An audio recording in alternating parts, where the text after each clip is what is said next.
2018-yil 21-mart kuni Samarqand shahriga kirishda Navro'z bayrami munosabati bilan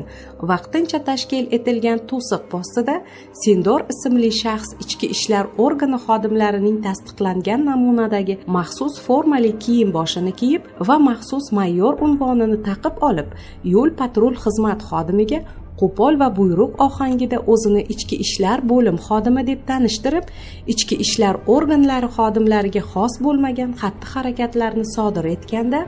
shu yerda xizmatni olib borayotgan ichki ishlar bo'lim xodimlari uning xatti-harakatlaridan shubhalanib, tekshirib ko'rishganda, bu shaxs aslida ichki ishlar bo'lim xodimi emasligini aniqlashgan.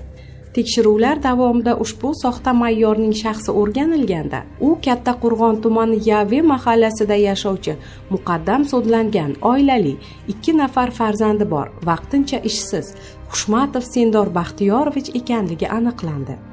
Hozirda viloyat ichki ishlar bo'lim tomonidan holat yuzasidan tergovga qadar tekshiruv harakatlari olib borilmoqda. Agar Xushmatov Sindor Baxtiyorovich